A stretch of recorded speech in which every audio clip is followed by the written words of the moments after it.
Dames en heren, mag ik u vragen een plekje te zoeken? Indien nodig schuiven we een stoeltje bij.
Nou, mooie gevulde zaal.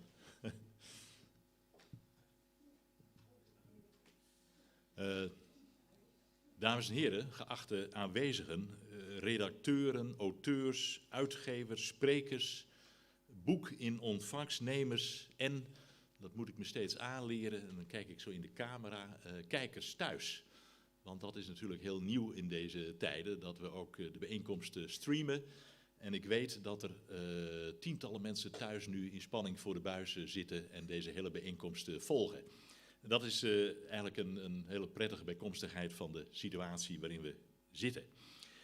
Hartelijk welkom bij de presentatie van een belangrijk en ook nog, ik heb het net gezien, heel mooi boek. U zult daar het komend uur veel over horen. Maar ik ben zo vrij om even met mijzelf te beginnen. Niet uit onbescheidenheid of een al te grote ego, maar omdat deze middag voor mij een bijzondere betekenis heeft. En een betekenis die ook nog getransponeerd kan worden naar Tresor en naar Friesland. Het gaat over de omgang met geschiedenis. En hoe zit het nou met die bijzondere betekenis? Sinds gisteren ben ik niet meer directeur van Tresor. Dat klinkt heel zielig, maar dat is hartstikke goed. En dat was ook mijn eigen plan, want ik wilde nog een deel van mijn werkzame leven bij Tresor niet meer de eindverantwoordelijkheid hebben, maar mij wijden aan waar ik ooit mee begon en wat ik dacht dat ik ook zou worden, onderzoek en onderzoeker. En in die zin, kennisoverdracht, hoe je het ook wilt noemen. En in die zin is vanmiddag, een dag na mijn terugtreden als directeur, is die cirkel wel een beetje rond. Want ik zit weer midden in de wereld waar ik ook begonnen ben, met nog een paar generatiegenoten. Midden jaren 70, het ontdekken van de middeleeuwen, totaal nieuwe, fascinerende wereld voor mij. De eerste passie. En ja, de cirkel is natuurlijk helemaal rond, dat hier op nog geen 2 meter afstand voor mij de persoon zit, Anneke Mulder-Bakker, die ons ook op een prachtige manier, inspirerende manier als studentjes, jonge broekjes, meisjes meenam in de wereld van de middeleeuwen. Dus in die zin is het wel heel toevallig. Ik wist helemaal niet dat ik gisteren al directeur af zou zijn, maar dat ik de ene dag afscheid neem van het directeurschap en de andere dag letterlijk die cirkel rond is met middeleeuwen en met Anneke Mulder-Bakker. Dat is wel heel bijzonder. Anneke was zelf midden jaren 70 heel inspirerend. Maar het was ook de tijd natuurlijk dat wij de wereld van de Franse historici ontdekten, de Annaal. En ik weet hoe mij dat ook enorm gefascineerd heeft. En dat die hele geschiedopvatting, de opvatting van het vak, mijn taakopvatting vanaf dat moment, mijn hele loopbaan door tot en met Tresor, heeft beïnvloed. Multidisciplinaire benadering van geschiedenis, bottom-up. En vooral, en ik denk dat, en daarom gaat het nu van mij naar Tresor toe en naar Friesland, het voortdurend weer opnieuw kijken naar bronnen. De multidimensionaliteit daarvan, de meerlagigheid van die bronnen ontdekken. Dat is eigenlijk wat we toen in de jaren 70, in die roerige jaren 70 op het instituut in Groningen meekregen, vooral ook van Anneke. Die benaderingswijze, die anaal benaderingswijze, zit natuurlijk heel sterk in het boek, zit ook heel sterk in Tresor. Want naast Anneke Mulder-Bakker hebben we hier nog een andere held, dat is de Schotse museumgoeroe Julian Spalding, met zijn beroemde boek The Poetic Museum.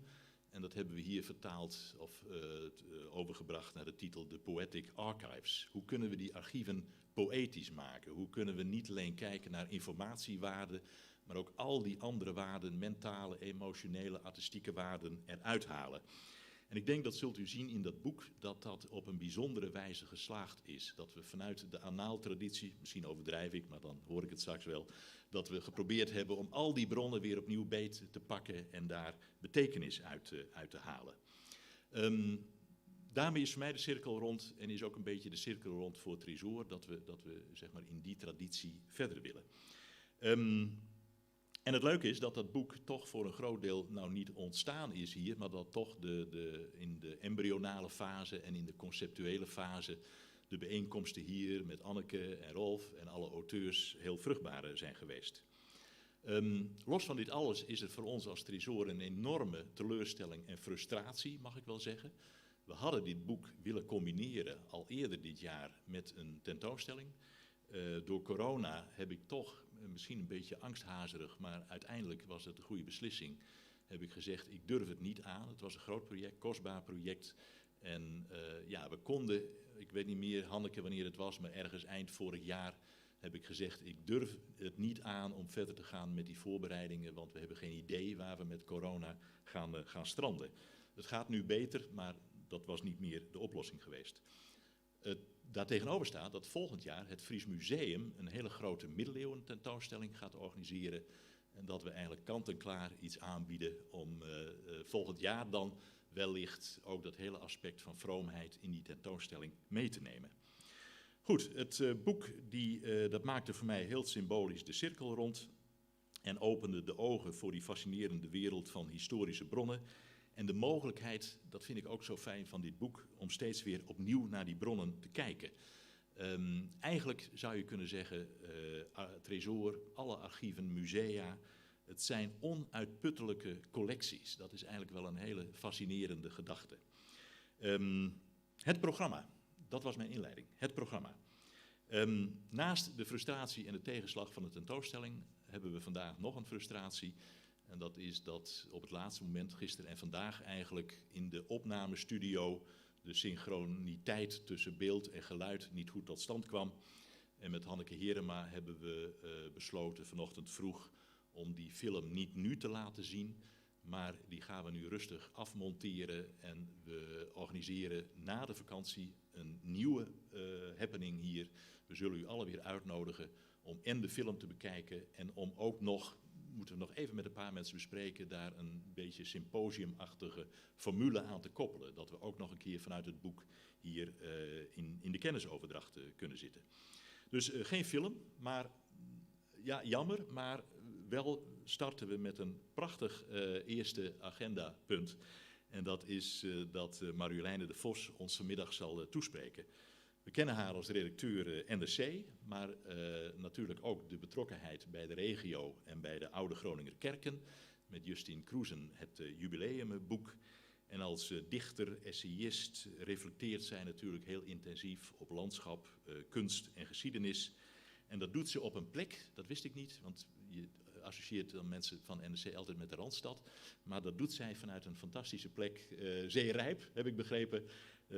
Die naam die fascineerde me ook al vanuit de jaren 70. Waar de middeleeuwen eigenlijk nog waaien en waar de oude Friese kust liep. Dat is toch wel een hele mooie gedachte. Ik geef graag het woord aan Marjoleine de Vos.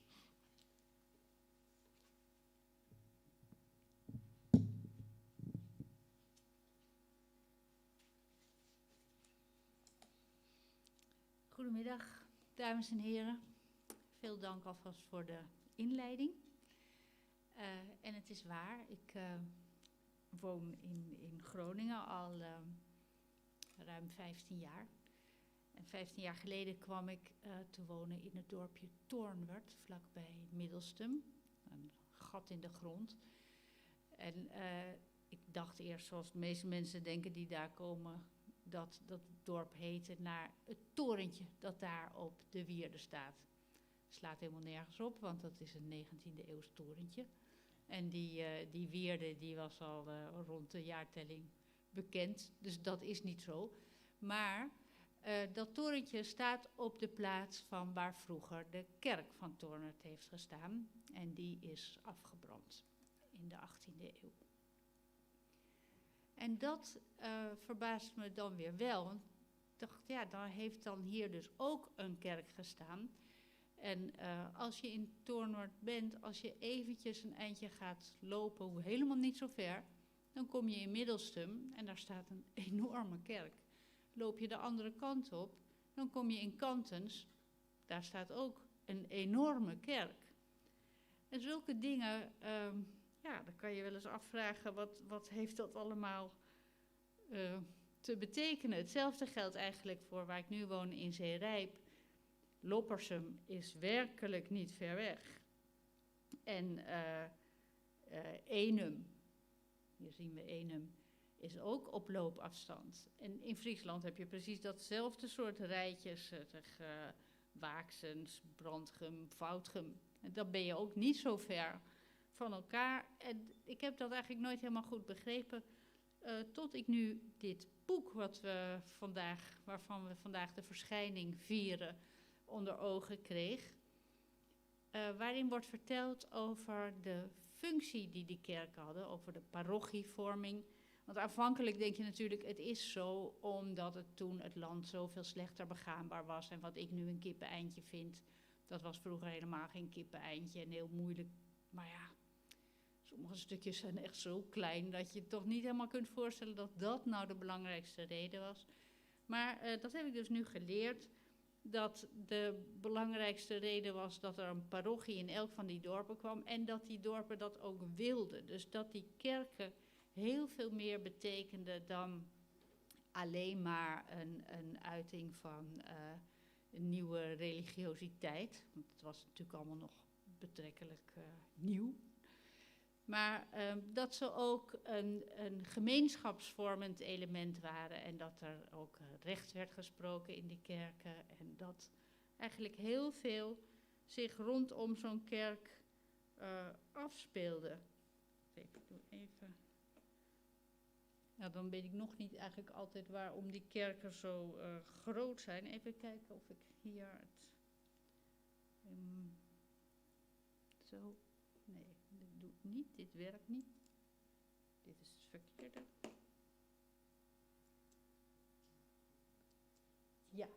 Ja, nee, werkt met het balkje. Goed. Ja, dat die kerken dus ook vaak opmerkelijk groot zijn. Hier ziet u het interieur van de kerk van Loppersum.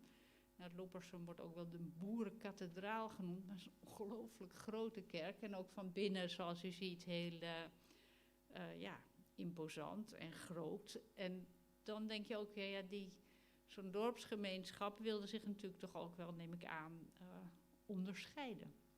En ook duidelijk maken dat ze niet zomaar iemand waren, om zo te zeggen. Niet zomaar een dorpje, maar er heus wel toe deden. En ook de plaatselijke adel, heren, boeren moesten natuurlijk iets laten zien.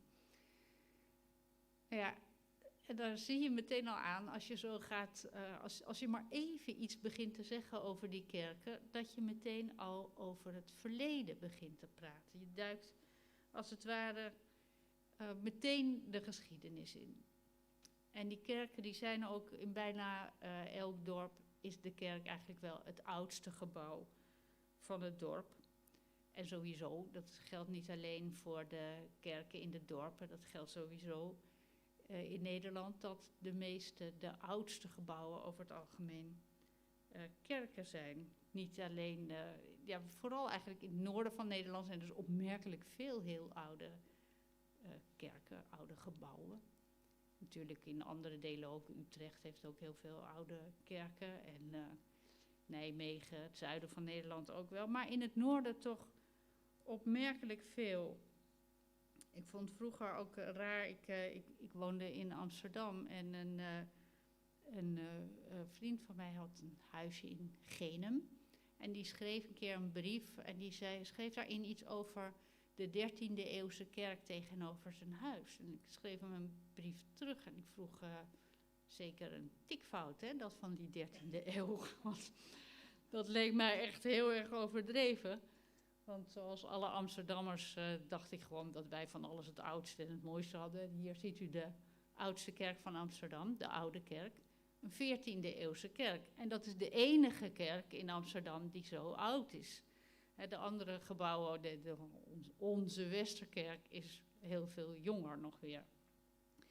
Dus daar was ik nogal van onder de indruk. En ja, als je daar even over nadenkt, is het eigenlijk ook wel interessant om te denken dat het bijna alle oude gebouwen kerken zijn. En groter op de wereld denk ik eigenlijk ook dat de meeste oudste gebouwen plekken van verering zijn. Dus tempels, grafmonumenten, plaatsen waar mensen bijeenkwamen omdat ze het een heilige plaats vonden. Godenbeelden zijn heel lang bewaard gebleven. Ik denk nog aan die 2 enorme Boeddha-beelden die begin van deze eeuw helaas door de Taliban zijn opgeblazen.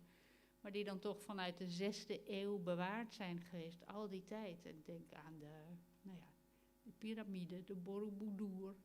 Veel van de oudste gebouwen zijn plekken van verering. Dus je ziet daaraan ook dat verering niet zomaar iets is. Het gevoel van heiligheid van een bepaalde plaats, dat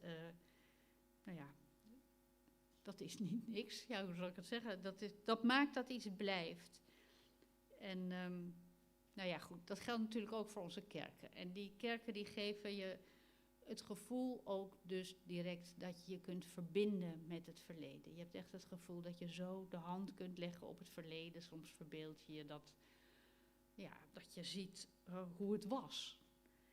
Dat is natuurlijk niet altijd waar. Want neem nu bijvoorbeeld de kerk van Zeerijp. Hier het interieur. En zoals u ziet, het licht is een beetje moeilijk, maar u ziet het misschien toch. De hele binnenkant is van baksteen. Maar die is niet van baksteen. De kerk is dat natuurlijk wel. Die is van die mooie rode en groenige kloostermoppen, gebakken stenen opgebouwd. En dan werd de binnenkant helemaal bepleisterd. En vervolgens is die binnenkant weer helemaal beschilderd met een baksteenpatroon. Dat was omdat men, anders dan wij nu, de werkelijke baksteen niet zo mooi vond, want die was zo verschillend van kleur. Dus dat moest egaler. En dan werd het dus helemaal geschilderd in baksteenpatroon. Nou, geweldig. Ook in de gewelven is dat prachtig beschilderd met ook imitatie, vlechtwerk en keperwerk en al die steenverbanden die je aan de buitenkant ook ziet. Dus als je daar binnenkomt in die kerk, denk je fantastisch, nu zie ik helemaal hoe het was. Maar nu zag ik toevallig vorige week een foto van de kerk van Zeerijp uit de jaren 60. Spirit. En ik weet wel dat daarna heel veel restauratiewerk weer is gedaan en dat ook de opvattingen over hoe het verleden eruit heeft gezien nogal per tijdvak kunnen verschillen. Maar ik vond het toch wel heel grappig, want ik dacht, als je nou in die tijd die kerk was binnengekomen, had je ook gedacht, nou zo was dat dus. Hè? En dan had je misschien weer een beetje over Sarendam gesproken en over verstilling en hoe mooi dat toch was, die rust, een beetje zoals wij heel lang over het archaïsche Griekenland hebben gesproken, het klassieke Griekenland als een tijd van edele Einfalt, grote stile, edele Einfalt. Alles zo prachtig wit, die tempels wit, godenbeelden wit. Ja, dat was allemaal helemaal niet zo. Dat was een bonte toestand, meer zoals de kerk van Zeerijp nu. Maar jarenlang hebben we dat gedacht. Dus je denkt maar van alles. Maar wat je ziet, heeft toch wel elke keer met de tijd te maken. Alleen weet je niet altijd goed welke tijd. En zeker niet altijd dus met de tijd van oorsprong van die kerken. Veel kerken, nou ja, geen Romaanse kerk is nog geheel Romaans uiteraard. Die zijn allemaal veranderd, maar sowieso geen kerk is nog in zijn geheel zoals die was. Er is zoveel altijd aan verbouwd. Er zijn 16e en 17e eeuwse ingrepen, zowel binnen als buiten. Er zijn torens ingestort en opgericht, nieuwe torenspitsen gebouwd. Er zijn nieuwe ramen ingezet. Vaak zijn die veel gotischer van vorm geworden in de loop der tijd. Nou ja, je kunt zo gek niet verzinnen of het is eigenlijk veranderd, terwijl je denkt dat je de hele tijd hetzelfde ziet. Dat geldt natuurlijk ook voor de interieurs, de orgels, die waren er aanvankelijk helemaal niet. Het zijn natuurlijk katholieke kerken geweest allemaal, die middeleeuwse kerken.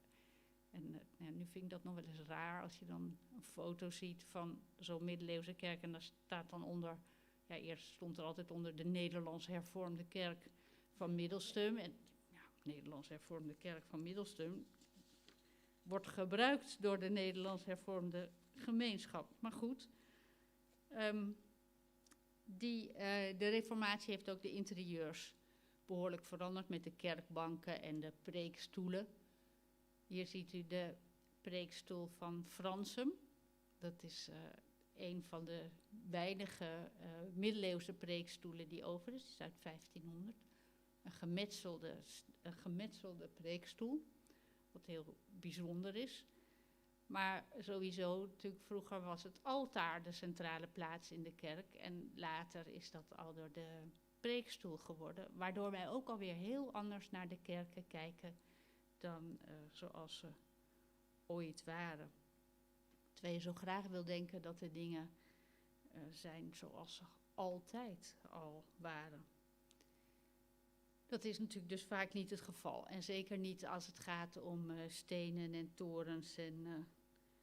Maar soms is het ook weer wel zo. Ik bedoel, er blijft wel iets eeuwigs, iets tijdloos hangen aan en om de kerken. En ik wil u een gedicht voorlezen van C.O. Jellema, geschreven bij een Friese kerkmuur. Voor zover ik weet is dat de kerk van Wierum. En hij schrijft daar over de tijd, over hoeveel dingen er allemaal gebeurd zijn. En uiteindelijk komt hij uit bij een bij die uit die kerkmuur opvliegt, die daar een plaats heeft gevonden en die ziet hij opvliegen. En het is net alsof al die dingen moesten gebeuren om die bij te kunnen laten vliegen en tegelijkertijd alsof die bij altijd uit die kerkmuur is gevlogen, zolang die kerk er was. Ik lees het voor. Nou, u kunt het misschien meelezen. Nee, het is bedoeld als hulpje. Notitie bij een Friese kerkmuur. Toen in de Eifel vulkanen uitdoofden, hun kraters zich vulden met water, tot tufsteen de lava verhardde, Batavieren ons land binnenkwamen, voor handel begaanbaar de grote rivieren. Hier aan de kust in hutten gewoond werd van vlechtwerk en leem, een godshuis voor eeuwig echter gemetseld, een uitzicht op hemel wou zijn, en zeewind en regen geduldig de bouwsteen uitsleten, blootlegde splinters basalt, kwartsiet, van het slijkgas de holte. Toen vond er plek voor haar nest die muur bij, wier goudzwart schildje, kijk, ze vliegt op, in het zonlicht nu vonkt. Ik vind dat een erg mooi gedicht, omdat het zo duidelijk het tijdsverloop en het stilstaande moment laat zien. Hier zien we de kerk van Wierum. Het gaat denk ik vooral om de toren, dat is het minst veranderde deel. De kerk zelf is een heel stuk nieuwer. En nou ja, dat is één manier. Zo naar die muur kijken, de kloostermoppen. Daar kan je je hand bijna letterlijk op het verleden leggen. Maar er zijn meer aanwijzingen, soms juist zoals die muur bij iets kleins, iets onbeholpens.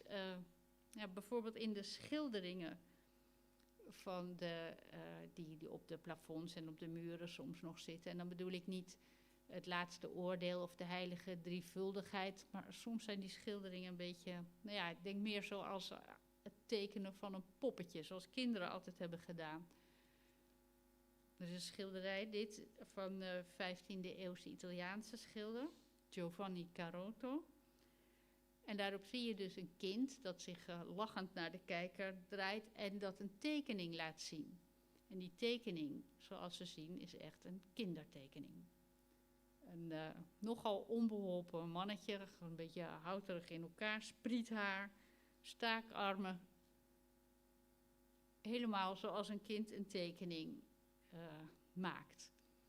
K. Schippers, die schreef daar ooit over, een stuk, en die vroeg zich af waar alle kindertekeningen uit al die eeuwen toch gebleven zouden zijn. Want pas halverwege de 20e eeuw begon men iets te zien in kindertekeningen en werd het de moeite waard gevonden om ze te bewaren en probeerden kunstenaars ook weer de eenvoud, de ongekunsteldheid van het kinderlijke tekenen opnieuw te pakken te krijgen. Maar al die tijd daarvoor was het gewoon onhandige pruts en niet bepaald iets om te bewaren. Behalve dus dat deze Italiaanse schilder dat toch heeft vastgelegd. Voor de rest werd alleen het bedoelde en het gelukte bewaard. Maar goed, dat wil dus toch niet zeggen dat we geen onbeholpen tekeningen kennen. Want neem nu bijvoorbeeld deze 2 kampvechters in de kerk in Westerwijdwerd. Die zijn natuurlijk goed bestudeerd. En als je erover gaat lezen, dan lijkt het heel wat. Want geleerde beschouwers zien er van alles aan. Die zien bijvoorbeeld dat die mannetjes schobbenjakken dragen. Dat zijn die lange mantels, rokachtige dingen met een soort van leren schubben. En dat de ene zijn speer al gebroken heeft. En dat hun haar misschien wel opgeschoren is. En dat zou dan kunnen duiden op de haardracht die sommige onafhankelijke Friese krijgers droegen. En de kenners die zeggen dat de schildering misschien wel de eeuwige strijd tussen goed en kwaad verbeeldt. En ze noemen die tekening stripachtig, net zoals je dat in andere kerken ook wel ziet. Nou ja, dat is misschien waar. En stripachtig is hier dan misschien het vriendelijke woord voor nogal onbeholpen. Want die poppetjes, die zien er een beetje uit als 2 meisjes met stijve rokjes. En hun armpjes zijn heel kort. Hun onderlijven zijn enorm. De speer lijkt meer op een grote vork. En de hond die achter een van de 2 staat, daar, die heeft een pootje dat min of meer als een soort botje uit zijn borst steekt.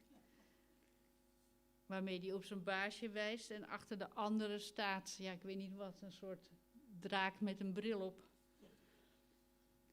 Dus je denkt, de schilder heeft vast enorm zijn best gedaan op deze tekening. En misschien was het wel Regnerus van de Bakker die zo aardig tekenen kon. En die ze een voorbeeldje in handen hebben geduwd. Met de woorden, hier mijn jong, dat kun jij ook. Doe je best. En daar staat hij dan, Regnerus, met zijn zwarte en rode verf. Beetje onhandig op een laddertje. En hij probeert naar zijn beste vermogen deze 2 krijgers op het plafond te tekenen. En 6 eeuwen later komen wij en we kijken omhoog en we zeggen, middeleeuwse tekeningen. Ze verbeelden de strijd tussen goed en kwaad. Het zijn Friese krijgers met opgeschoren haar, zie maar. Nu, zo zou het gegaan kunnen zijn. Je weet niet altijd wat je ziet als je naar die kerken kijkt. Maar je weet wel dat je iets ziet. En bijvoorbeeld, behalve dat je de geschiedenis ziet, zie je ook gewoon veel vormen van schoonheid als je naar die kerken kijkt. bijvoorbeeld alleen al vanwege de ligging. Het loont de moeite om te kijken, om de kerken te bezoeken en dan bijvoorbeeld Oostum te bekijken. En er zijn zo'n heel rijtje kerken is er die heel afgelegen en romantisch liggen. Bij Oostum staan maar een paar huisjes. Hier bij Marsum ook een paar boerderijen en een oprijlaan. En dan ligt die kerk daar zo in de eenzaamheid een beetje verhoogd. Wat eigenlijk wonderlijk is, want ik begon met te vertellen dat die kerken zo'n belangrijke functie hadden in het dorp. Hè, voor een parochie, voor een dorpsgemeenschap. Dus hier Fransum, ook al zoiets. Er liggen nog 3 boerderijen omheen. Dus dat hele dorp, waar mag het zijn?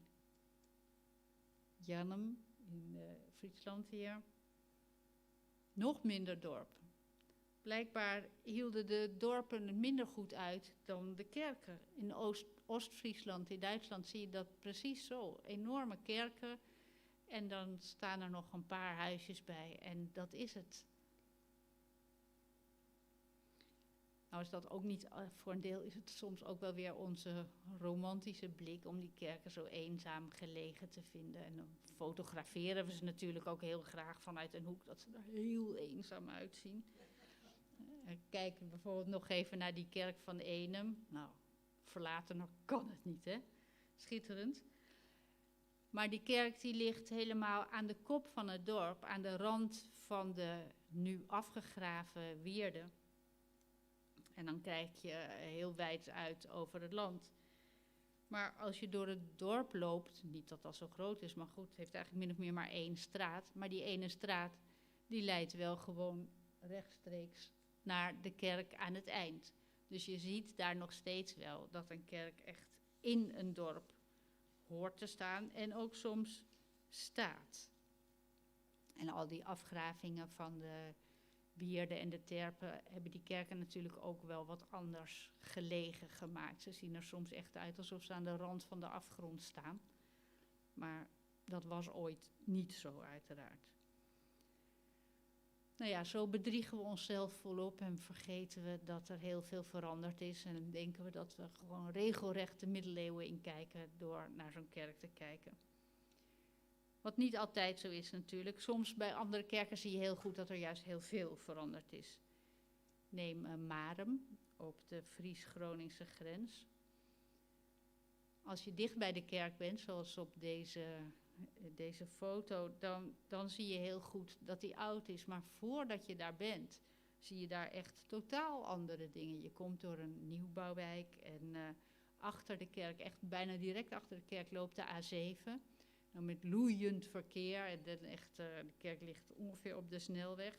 En daarnaast staat dan nog een grote stampende, dampende fabriek van Campina. En daarachter ligt nog een enorme varkensstal die geweldig stinkt. Dus dat alles brengt je juist nogal sterk naar deze tijd. En dan zie je ook dat die kerken, ja, dat je soms echt geen idee hebt hoe zo'n kerk er vroeger bij heeft gelegen. In dit geval is het ook gaat het nog verder, want voor de kerk staat een enorm betonnen monument. Dit, helaas een zeer lelijk monument, maar het duidt op een verschrikkelijke, gruwelijke geschiedenis. Er zijn tijdens de Duitse bezetting 17 mannen daar opgepakt en doodgeschoten, eigenlijk op niets af. Het had bijna niet doorgegaan, maar op het laatst toch weer wel. En meer één kwaaie Duitse officier die dat toch heeft laten doorgaan. Dus een vader bij met 3 zonen, die daar allemaal in één keer, de jongste nog maar 13 jaar. Dus als je daar die geschiedenis bij leest, dan denk je niet meer aan dat monsterlijke monument. Dan denk je alleen maar, hoe is het mogelijk en hoe hebben die mensen daar verder geleefd, die naast de familie met dit drama in gedachten. En toen was er natuurlijk die snelweg nog niet en die varkensstal niet en die Campina fabriek niet. Toen lag die kerk daar nog heel mooi, maar wat voor troost kan een kerk bieden als er zoiets is gebeurd.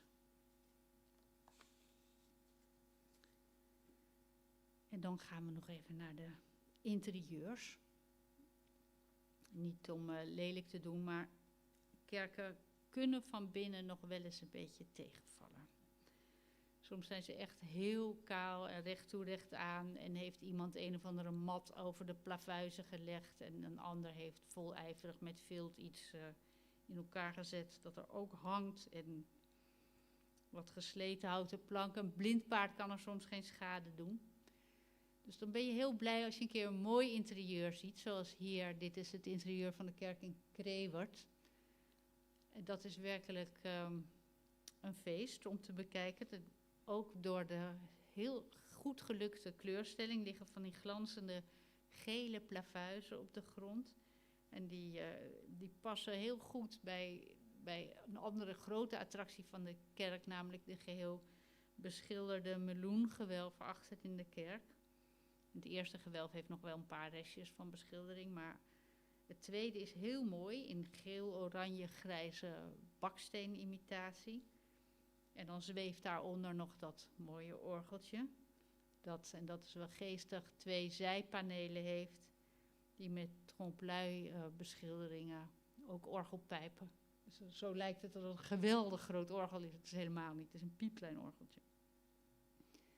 En daar liggen achter het koorhek dan nog weer andere plavuizen. En alles is er even mooi. Die lampen met die enorme grote krullen. Krewerd is echt heel goed gelukt. Maar toch denk je dan, ja, Oost-Friesland.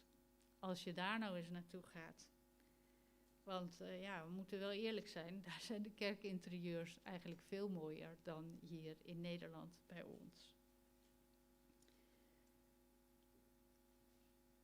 Kijk, zoiets, dat hebben wij niet echt. In Oost-Friesland zijn de kerken over het algemeen Luthers. Dus ze hebben daar veel minder gebeeldenstorm. Ze hebben niet het hele interieur eruit gesloopt. Maar ook moet er nog iets anders geweest zijn dat ze in later tijd zo van die prachtige gaanderijen, die zie je daar heel veel, van die mooie houten balkons, een aantal verdiepingen hoog. Wij hebben wel dan herenbanken die soms met heel precies houtsnijwerk ook wel hun eigen charme hebben. Maar dit...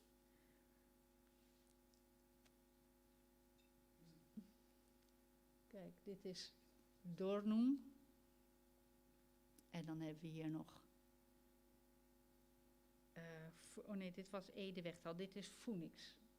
Het altaarstuk. Dat hebben wij echt helemaal nooit meer ergens natuurlijk. Want dat kon nou eenmaal niet. En dat is wel een gemis, vind ik. Als je dan een paar keer daar bent geweest en je ziet hoe mooi dat daar is. En al die kleine details die je daarop ziet. En dan ga je weer op een heel andere manier, kom je het verleden in. En ook het verleden van de kerken zoals ze waren. Dat Lutherse en dit soort altaarstukken staat toch nog altijd iets dichter bij de katholieke oorsprong van de kerken dan zo'n gemetselde preekstoel. Maar ja, goed, even zo goed, ook daar. Het zijn daar toch bijna allemaal lege kerken geworden. Ook al zijn ze nog zo gevuld met fraaie interieurs en mooi houtsnijwerk en veel kleuren. Maar dat waarvoor ze gebouwd werden, dat leeft eigenlijk niet meer. Daar niet en bij ons niet. Soms is er een keertje toch nog een dienst. Er wordt dus een concert gegeven, iets cultureels gedaan, een festival. Er komen wat losse bezoekers die zeggen, mooi hè, zo'n kerk. Hoe moet dat geweest zijn? Heel dat dorpsleven dat verlangde naar een kerk is veranderd, om niet te zeggen verdwenen. Het is nu helemaal niet meer moeilijk om je dorp te verlaten, om ergens anders naar de kerk te gaan. Om ergens anders je boodschappen te doen. Of om wat dan ook ergens anders te doen. Dorpen zijn geen werelden op zichzelf meer. En zodoende zien we heel veel van die kerken daar eenzaam staan. En zeggen wij, wat romantisch. Nou ja, ik hoop toch dat ze nog een hele poos zo blijven staan en dat niet dit de toekomst van onze kerk is. Dit is de kerk van Heveskes, in zijn eentje achtergelaten op een industrieterrein in Delfzijl. Als een waarschuwing. Dat was het.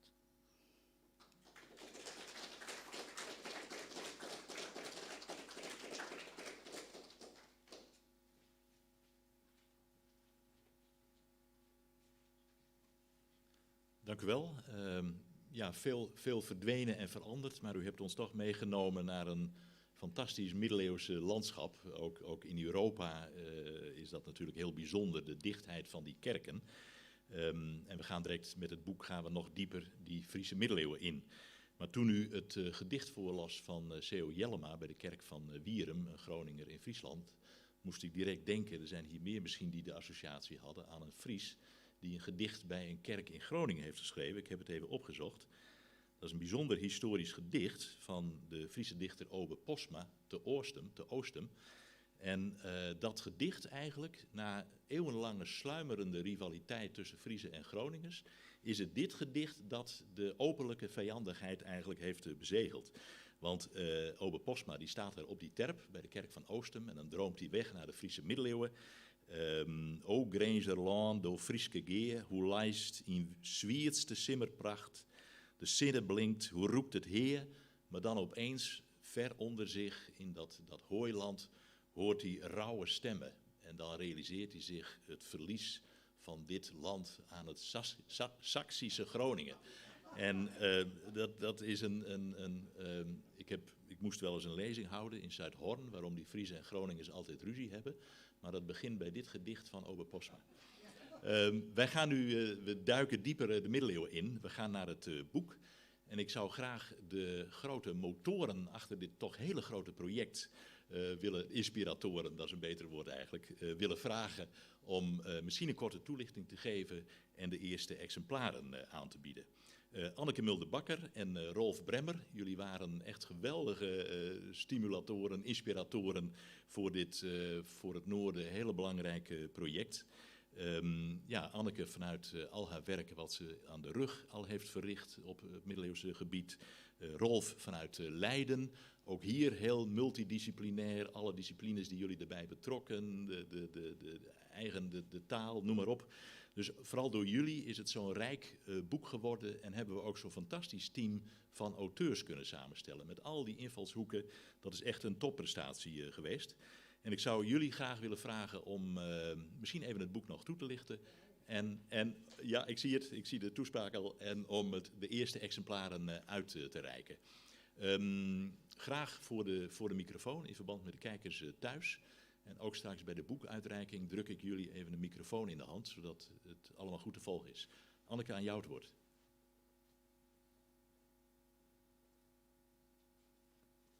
Ja, dankjewel.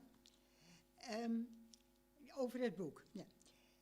Een lieve collega schreef mij: hoe kom je voor Noord-Nederland in de middeleeuwen aan voldoende bronnen voor het peilen en kennen van lekengeloof?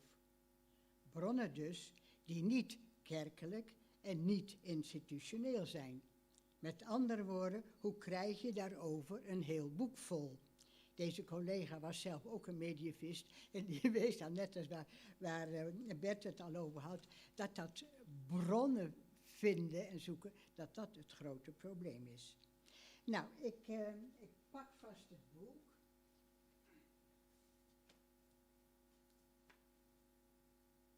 Hier ziet u het boek. Dat is het. Een dik boek. Vol verhalen over leken en hun geloof. En niet gebaseerd, ja, daar moet u de inhoud natuurlijk voor lezen, niet gebaseerd op de gangbare kerkhistorische of institutionele bronnen. Het kan dus. Ik wil met een enkel voorbeeld laten zien hoe wij dat als groep auteurs hebben aangepakt. En Rolf gaat er straks ook nog wel wat over zeggen. Ikzelf, ja, Bert verwijst er zo al een beetje naar. Ikzelf heb mijn hele academische leven, ben ik geïnteresseerd geweest in buitenbeentjes. De mensen die buiten de machtscentra van kerk en staat als informele leiders in hun omgeving optraden en zo anderen inspireerden, buitenbeentjes. Aan het begin van mijn carrière was dat de ridder Gerlach van Houten. De ridder die op zijn eigen landgoed als kluizenaar in een holle eik ging wonen, wat heel bijzonder was, 12e eeuw.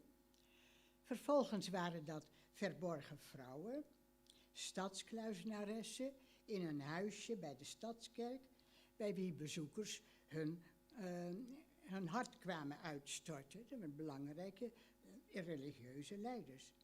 En tenslotte waren dat is mijn laatste boek, 2 adellijke dames in Straatsburg, buiten de Nederlanden, Gertrude en Heilke, die vanuit hun eigen patriciëshuis midden in de stad als religieuze leiders optraden in de stad.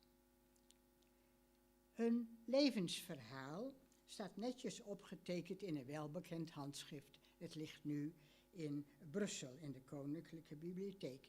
Tussen 2 andere verhalen in, de ene over een heilige, het andere over een non.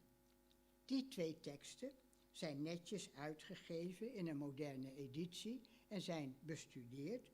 Maar de tekst daartussenin, over die leken en hun geloof, die 2 dames, die tekst vonden mensen kennelijk niet interessant. Daar heeft nooit iemand zich mee bezig gehouden. Ik heb een heel boek nodig gehad om uit te leggen wat hun betekenis was. Er zijn dus veel meer bronnen, als je maar met andere ogen kijkt, dan de gangbare bronnen waar de meeste mensen zich mee bezighouden. Goed, voor de Friese landen is dat niet anders. Ook hier heb je prachtig materiaal waar vrijwel niemand belangstelling voor getoond heeft. Bijvoorbeeld tientallen piepkleine heiligenbeeldjes in klei gebakken handpoppetjes eigenlijk. Ik zie Elvira al beginnen te glimlachen in het depot van het Fries Museum. Archeologen vonden ze niet interessant, late middeleeuwen. Daar houden we ons niet bezig. En de conservator oude kunst wist niet van hun bestaan. Wij hebben toen een stagiaire van de rug, daar zit ze, Elvira, gevraagd om al die beeldjes eens goed te inventariseren. En zij heeft er voor het geleefde geloof, de vroomheid van gewone mensen, dat waar ook die Bunny Ebels naar vroeg, wat is nou dat lekengeloof geweest van die mensen, heeft daar heel veel wetenswaardige dingen aan kunnen ontdekken. U kunt dat lezen in hoofdstuk 11 in het boek. En daar staan ook de foto's van die poppetjes. Onder de 60 heiligenbeeldjes die mensen thuis hadden of in een klein vrouwenconvent of zo, was bijvoorbeeld maar 1 mannelijke heilige. Dat is natuurlijk wel heel opvallend. Abt Antonius, dat was de enige man. Voor de rest waren het allemaal beeldjes van vrouwelijke heiligen, een stuk of 10, of van Maria, een stuk of 20. Maar het meest waren het beeldjes van Christus, van Jezus, 26 in totaal. En dan vooral van het kinderke Jezus, als klein jochie of als babytje, soms zelfs vastgeklonken in zijn wiegje, zodat je dat nu nog kunt schommelen. Heel opvallende beeldjes. Niet fraai, kijk, mevrouw de Vos die legt er ook al naar op, soms is het heel onbeholpen. Bijna al deze beeldjes zijn heel onbeholpen. Maar ze vertellen wel iets, want van al die beeldjes is er dus geen enkele crucifix, Christus aan het kruis, en zijn maar 2 volwassen Christusfiguren. De priesters die mochten in de mis de passie van Christus en zijn kruisdood vieren, dat is gangbaar natuurlijk. Thuis koesterden de gelovigen zich kennelijk in de liefde van die vrouwelijke heiligen, vooral van Maria. En wiegden zij het kinderke, Elvira heeft ook nog oude gedichten gevonden waarin bezongen wordt hoe mensen voor kerst die wiegeliedjes zingen voor het Christuskind in de kerk. Dat zegt iets, denk ik, over de aard van het geleefde geloof. En dat te meer omdat er ook in de parochiekerken uit deze streken geen muurschilderingen bewaard zijn gebleven van Christus aan het kruis. Wel Maria, ook wel Anna en Maria en Anna met Maria en het kind. Ja, nu kan het natuurlijk toevallig zo zijn, er is veel misgegaan met die kerken, dat de toren net op die muurschildering is neergestort, zoals Kees van der Ploeg dat veronderstelt voor de A-kerk. Daar heb je prachtige gewelfschilderingen over het leven van Christus, van alles, de opstanding, de hemelvaart. Geen Christus aan het kruis. Dat ontbreekt. Dus Kees denkt, daar zal wel de toren van de A-kerk, toen die later is neergestort, net op dat stukje gevallen zijn. Nou, ik denk dat het de moeite zou lonen om eerst eens te kijken naar wat dan in de geleerde wereld heet de religion vécue. Het geleefde geloof van gewone gelovigen, om dat eens nader te onderzoeken. Ik ben er heel trots op dat alle auteurs in ons boek een poging daartoe gewaagd hebben, om dat geleefde geloof op het spoor te komen. Vaak zijn het mensen die internationaal hun sporen verdiend hebben op hun eigen vakgebied. En die hebben wij gevraagd om nou eens buiten hun gangbare boekje te gaan en eens vanuit leken te kijken naar hun materiaal. En wat is er nou uit Friesland en Groningen bewaard gebleven en wat kun je daaruit halen voor het geleefde geloof van de gewone mensen. Jos Koldewij, hij is hier ook, inventariseerde en interpreteerde bijvoorbeeld de pelgrimsinsignes. En vooral die pelgrimsinsignes die de laatste jaren opgepiept zijn bij met die metaaldetector. Sibylle de Blauw, daar ook, onderzocht wat de dorpelingen in en rond hun parochiekerk zochten. Of in de toren, of bij de luidklok. Suzanne de Jong, die helaas, doordat ze een coronaprik heeft gekregen, ziek is en niet kan komen. Suzanne de Jong bestudeerde de handschriften die in het bezit van lekenfamilies waren. Dus waarvan je zeker weet dat het handschriften waren van lekenfamilies of lekenpersonen. En daar kan zij ook een heleboel aan ontlenen. En Kate Roody uit Schotland bestudeerde meer speciaal de getijdenboeken. Ik kan het niet laten, omdat er nou toch wat tijd is weggevallen, om één element van haar eruit te halen. Want mevrouw de Vos heeft het over die 2 kampvechters van Westeremde. En dat dat toch eigenlijk misschien wel de onbeholpen Regnerus van de Bakker was die dat deed. Kate Roody, die echt de wereldautoriteit is voor miniaturen en de manier waarop laat-middeleeuwers in de Nederlanden om zijn gegaan met hun getijdenboeken, met hun gebedenboeken, die laat precies zien dat het nonnen zijn geweest, bijvoorbeeld uit Veldwerd en Thesinge, die getraind zijn als afschrijvers van die boeken, dus in prachtige letters, ze schrijven dat heel mooi af.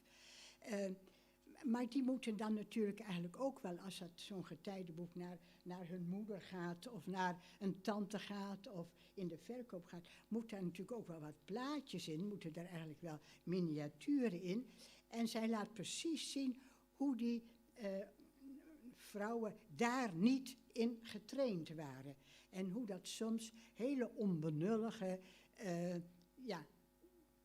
beelden zijn geworden. Ik kan het nou hier niet laten zien, maar straks moet u maar even kijken. De non-alheid van Veldwerd bij bij Appingedam, heeft een prachtig een getijdenboek geschreven voor haar moeder, die in Deventer woonde. En de teksten zijn prachtig. Ze heeft ook heel veel lettersymbolen en zo gemaakt. Die zijn ook heel wel doordacht. Een beetje zoals ook, laat ik maar zeggen, men in de Mohammedaanse wereld ook niet figuren mag tekenen, maar wel letters kan doen. Zo heeft zij dat met die letters. Maar af en toe kan zij toch ook niet laten om daar figuurtjes in te tekenen. En daar zie je precies, zoals dat bij Westerwijdwerd ook is, hoe zij daar niet in getraind was. En Kate Rudy laat dus helemaal precies zien hoe die vrouwen uit deze streken die dat gemaakt hebben voor hun lekenfamilies en anderen, daarmee om zijn gegaan. Dat is op zichzelf al heel mooi.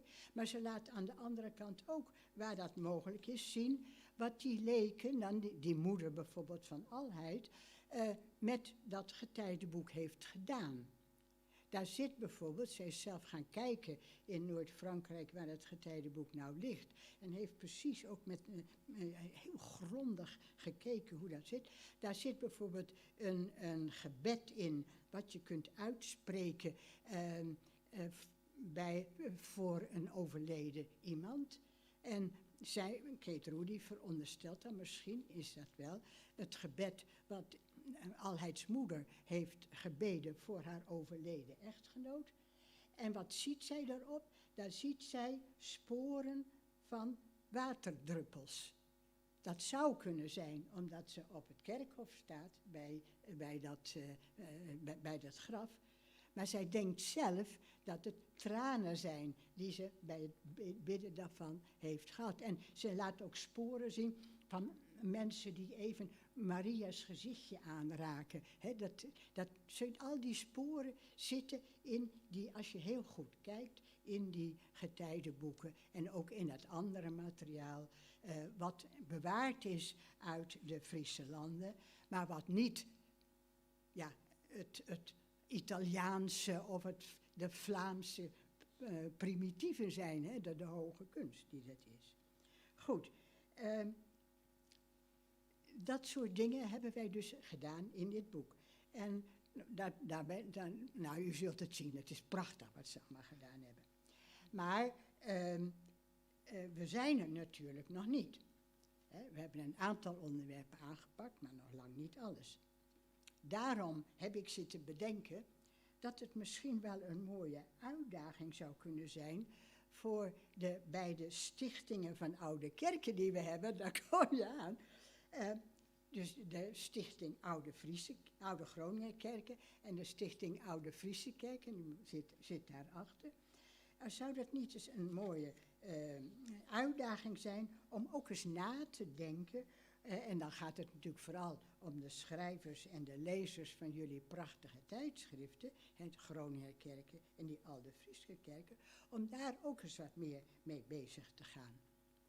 Wij hebben bij ons onderzoek vaak gebruik gemaakt van de prachtige artikelen in jullie tijdschriften. En daarom overhandig ik heel graag het eerste exemplaar aan u, mevrouw Petty Wageman, en Rolf zal dat doen aan mevrouw Simons. Maar ik doe dat toch stiekem met de wens om, wat ik daarnet zo geformuleerd heb, kunt u ook niet eens in uw kring en in uw tijdschriften wat meer gaan zoeken naar die sporen van dat geleefde geloof van al die mensen die die kerken gebouwd hebben en die daarin hun gemeenschap tot uitdrukking hebben gebracht en al die andere dingen. Goed, nou, het eerste boek mag ik dan overhandigen aan mevrouw Petty Wageman. Dit is het boek. Jij weet natuurlijk al, kijk, zo ziet het uit. Betty weet al dat ik altijd met dit soort dingen bezig ben, want bij Groninger Kerk en de redactie daarvan zit ik daar ook alsmaar op te hameren. Maar goed, niet meer. Ik vind het heel mooi dat dit aan jou mag overhandigen. Ook omdat Oude Groninger Kerken altijd het onderzoek gesteund heeft, ook nou financieel heeft bijgedragen aan dit boek. Dus terecht is dit voor je. Dank je wel.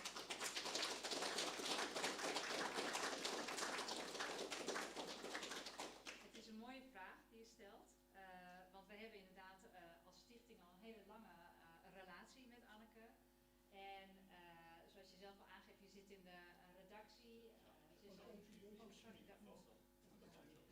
Zoals Anneke aangeeft, heeft ze al een lange relatie met de Stichting Oude Groningen Kerken. En wat je terecht aangeeft, onderzoek is belangrijk. Dus ik vind ook zeker dat we daarin door moeten gaan. En ook om dat te blijven stimuleren en te ondersteunen.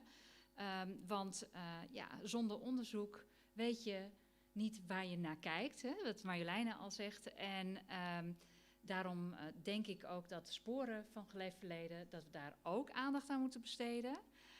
En ik denk met andere ogen kijken vind ik ook heel interessant als kunsthistoricus. Dus laten we daar zeker verder over praten. Dankjewel. Dankjewel voor het boek.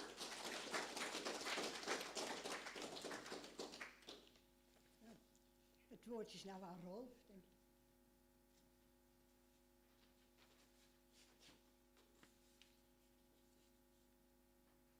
Geachte aanwezigen, mevrouw Simons, vrienden en vriendinnen. Begin juni was ik met vrouw, kinderen en kleinkinderen een weekend in Zuid-Limburg. En ik was daar nog nooit geweest. Het landschap kwam me haast buitenlands voor. Maar wat me vooral opviel, waren de vele veldkapelletjes. Er stond er eentje tegenover de kampeerboerderij waar wij vertoefden. Met Maria erin. Ook wel heilige huisjes geheten. De nistjes met heilige beelden en de kruisen langs de weg. Vaak voorzien van bloemen als teken van toewijding en genegenheid. Gisteren kwamen mijn vrouw en ik terug van een vakantie in de Provence, waar het niet anders was. Natuurlijk waren mij zulke uitingen van vroomheid wel op eerdere reizen opgevallen, maar door bijna 3 jaar te werken aan het boek Geleefd Geloof, beleefde ik het nu anders. Niet eerder drong zich de gedachte zo sterk aan mij op, dat het landschap in de Friese landen aan beide zijden van de Lauwers er voor de Reformatie ook zo moet hebben uitgezien. Je kon gewoon niet om de godsvrucht van de middeleeuwse Friezen heen. Tussen Vlie en Wezer stonden aan het eind van de middeleeuwen zo'n 800 kerken en 150 kloosters. Dat is bekend. Sibylle de Blauw schrijft prachtig over die kerken in ons boek. Maar wat er aan kleinere bouwsel stond, uitdrukkingen vaak van persoonlijke verbondenheid tussen gelovigen en bepaalde heiligen, is amper onderzocht. Wie Veldkapel en Friesland op de zoekmachine intikt, krijgt 2 treffers. De Sint-Bonifatiuskapel in Dokkum en de Sint-Vituskapel in Leeuwarden. Beide nog geen eeuw oud. In de middeleeuwen stonden er nogal eens kapellen bij een stins. De Popma-stins bij Oosterend op de Schelling bijvoorbeeld had er eentje. En dat gold ook voor de Jakema-staten bij Seksbieren, voor de Lauta-staten bij Wier en de stins van de familie Unama in Terkappelen. Deze plaats aan de oostkant van het Sneekermeer dankt er zijn naam aan. Dit rijtje laat zich makkelijk uitbreiden. En is het nou toevallig dat in Paul Nomens standaardwerk de stinsen in middeleeuws Friesland en hun bewoners uit 2009 het woord kapel niet 1 keertje valt? Het gaat allemaal over macht, maar over devotie en geloof lezen we heel weinig. In het kerkrekenboek van meester Edo Walkema, pastoor te Bozem in de eerste helft van de 16e eeuw, wordt een Sint-Janskapel gemeld. Zou dit soms een veldkapel zijn geweest? Aan wie anders kon ik deze vraag beter voorleggen dan aan mijn vriend Philippus Breuker, die aan een boek over de Bozemer Martinuskerk werkt. En we kennen die kerk, denk ik, heel vaak van het schilderij dat Henk Helmantel heeft gemaakt, met het prachtige zicht op het gewelf, waarin wel een Christus staat, niet als leidende Christus, maar als Christus koning die over het heelal regeert. Volgens Breuker bevond deze kapel zich vermoedelijk op de begane grond in de toren, bij de ingang. Sint-Jan is dan Johannes de Doper. Inderdaad, in veel kerken, zo constateerde ik deze zomer nog weer, is er een Sint-Janskapel als je de kerk binnenkomt, waar dan ook meestal een doopvont staat. De Sint-Janskapel in Bozen was dus geen veldkapel. En er valt hier nog heel veel onderzoek aan te doen. Het probleem hierbij is dat kapel een hele breed scala van gebouwen kan aanduiden. Het kan een klein kapelletje zijn, maar het kan ook haast een kerkgebouw zijn.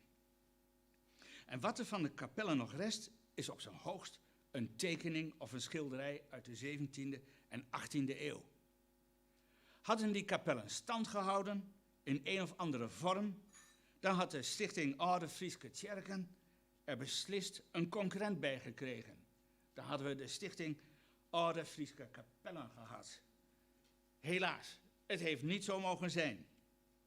Maar deze bescheiden geloofsbouwwerken van voor de Reformatie verdienen stellig nader onderzoek in welke context ze ontstonden. En die context, die vindt u nu, ik wil hem nog eventjes pakken, die context kunt u vinden in dit boek. Geleefd geloof. En het valt mij op, ik weet niet of u dat eerder hebt gezien, maar als je naar de omslag kijkt, dan zie je een heel mooi kruis met 1, 2, 3, 4, 5 rondjes. Elke medievist weet, dat lijkt wel de 5 wonden van Christus te zijn. 2 in de handen, 2 in de voeten en 1 in de zij. Of de ontwerpster dat bewust heeft gedaan, dat weet ik niet, maar ik vond het heel opvallend. Het is een boek dat met dezelfde doorleefde devotie tot stand is gekomen als vroeger de mensen hun kapellen en kerken hebben gebouwd. Dankzij de noeste arbeid van individuele auteurs, van Anneke Mulder als, dat kan ik hier best wel eventjes onthullen, die met het idee is gekomen om zoiets te doen. En op de een of andere manier kwamen wij, ik geloof dat het was vanwege mijn afscheidsreden, dat ik die toestuurde dat Anneke zei, ik heb nog zo'n wens. En nou, die wens die is nu vervuld. Josse Pietersma, die de beeldredacteur is geweest. En vooral, ik heb al eventjes de ontwerpster genoemd, maar niet haar naam. Dat is Frederike Boutens, die heeft daar een prachtig werk van gemaakt. En ik wil natuurlijk ook Anja van Leusden bedanken, de uitgeefster. En al die anderen die hebben meegewerkt aan dit boek. Niet het minst de genereuze subsidiënten. Nu Anneke eventjes verteld heeft wat haar nou tot dit boek heeft gebracht, voel ik mij haast verplicht om hetzelfde te doen. Want wat mij opviel en wat Anneke natuurlijk opviel toen wij samenwerken, wij hebben een verschillende achtergrond. Anneke is historica en ik ben eigenlijk een filoloog. Ik ben een talenman. En mijn attractie tot deze noordelijke wereld, die begon toen ik student werd in Groningen. En daar in aanraking kwam al heel snel als student Engels met het Oud-Engels. Dus het Engels van meer dan 1000 jaar geleden. En we hadden een docent, Geert van der Meer, een Fries in hart en nieren, die bij het Oud-Engels steeds zei van, kijk, dat heb je ook in het Fries. En zo werd ik langzamerhand die Friese wereld ingezogen. En ben ik ook Oud-Fries gaan doen, voelde ik mij aangetrokken tot de teksten daar. Dat zijn veelal wetsteksten. En door die wetsteksten kom je eigenlijk in de sociale wereld van het noorden terecht. En bij de bestudering van die wetsteksten viel mij op dat mensen eigenlijk helemaal geen aandacht hadden voor het christelijke aspect. Het ging altijd over het Germaanse en hoe oud dat wel niet was. En dat is natuurlijk ook zo. En dat Germaanse is ook wel heel erg mooi. Maar wat heeft het christendom nou met die wetten gedaan? Dat was iets dat mij in de loop van mijn carrière ging intrigeren. En dat is ook een van de bijdragen van mij aan dit boek. Dat je kunt zien dat die wetten die ooit heel ver in een voorchristelijke wereld hun wortels hebben, dat die helemaal zijn aangepast aan de christelijke levenswereld. En zo heeft iedereen zijn steentje aan dit boek bijgedragen. En ik ben ontzettend trots en blij dat ik aan u, mevrouw Simons, dit boek mag aanbieden.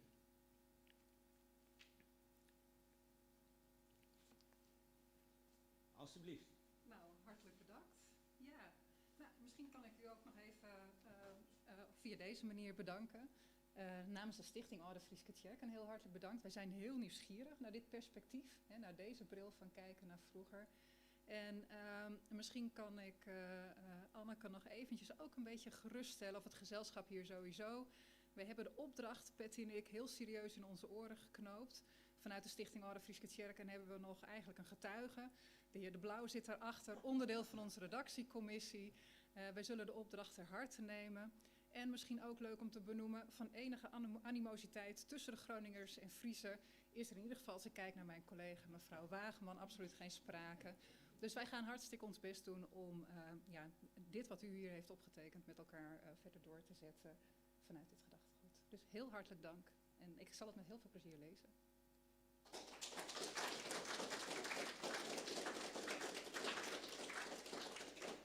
Nog even die animositeit. Want niet alleen is Anneke een historica en ik een filoloog. Zij woont ook al heel lang in Groningen en zij is getrouwd met iemand die helemaal zijn wortels in de stugge Groningse klei heeft. En af en toe dan werd ik, je moet ook wat meer aan de ommelanden doen, werd mij dan gezegd. Dus zo is het een heel evenwichtig boek geworden.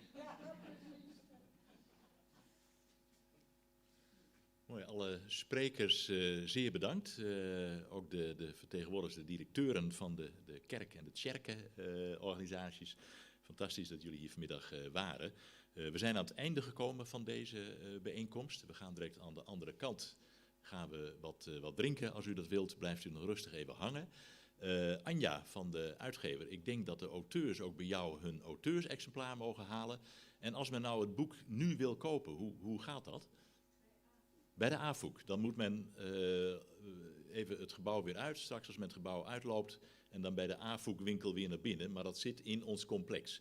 Dus hier 50 meter verderop zit de AFOEK-winkel. Dankjewel. Zeer bedankt voor jullie komst. Ook, ik kom een beetje in de sfeer van de jaren 60. Ook de kijkers thuis, zeer bedankt voor hun belangstelling. Beste mensen, het is een belangrijke middag geweest. We klagen wel eens over historisch onderzoek, dat niet genoeg gebeurt en dat afneemt. Maar als je ziet wat er de afgelopen jaren is verschenen, er zitten hier hele belangrijke auteurs, wat er ook nog komt aan historische publicaties, wat er vanmiddag verschenen is, dan zitten we toch nog altijd in een fantastisch klimaat van nieuwsgierigheid naar die geschiedenis van onze gebieden. En ja, dat is misschien wel het mooiste van deze middag, los van alle kennis die we hebben, dat steeds weer die belangstelling voor deze gebieden op deze manier tot uiting komt. Nogmaals, hartelijk dank en we gaan aan de andere kant even een drankje drinken. Dank u wel.